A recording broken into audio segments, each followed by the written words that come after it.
Former Vice President Kamala Harris paid a visit to the disaster zone. Eyewitness News reporter Jory Rand live in Altadena, where Harris took time to thank first responders. Jory? Yeah, Mark, we saw Tim over there in Brentwood. One of those Brentwood residents eager to return home is the former Vice President Kamala Harris, who lives in Brentwood with her husband. She began the day in Washington, D.C., handing over the vice presidential reins to J.D. Vance before hopping on a plane, landing in Burbank, and coming here to Altadena to see what was left of this town and thank first responders.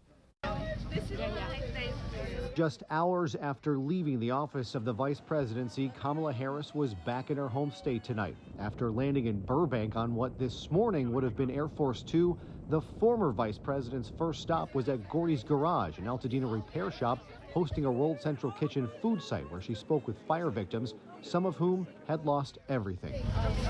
The volunteers who are there, some of them who lost their own homes, are there doing the work of taking care of perfect strangers. We're proud to have her here and be able to serve the community of Altadena. What did she say to you? She thanked us for all of our continued support, for us always being there, for us being there on day one and being there for the community. From there, Harris visited Fire Station 12, the first station to respond to the Eaton fire and one that wound up literally being on the front lines of the firefight. Moments of crisis really do reveal the heroes among us. So we just came out to thank them, to thank the community, and to just remind folks that we're all in this together. The former vice president spent a long time speaking with LA County Fire Chief Anthony Maroney, who commended his crew, who have had one day off since the fires first broke out 13 days ago. If you can imagine working 13 24-hour shifts with only one 24-hour shift break, that's what this crew is operating on, because they love this community. Obviously it's tough. There's a lot of emotional toll, that taxing nature of our work that it is.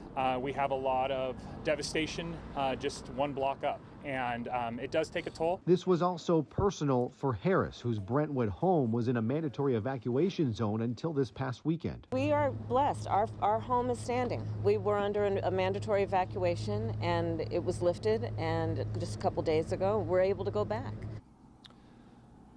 One of the lucky ones over there. Now, with evacuation orders being lifted in Brentwood, they are also being lifted here in Altadena. In fact, we're in front of Fire Station 12. Just across the street here, homes are gone. 3 homes behind the station are gone. And about a block south here on Lincoln Avenue, homes are gone down there as well. But we are seeing power return to this stretch of Lincoln Avenue just tonight, although down side streets it still remains dark. But evacuation orders are back open, and these guys continue their round-the-clock work here, making sure residents are safe and prepared from another fire.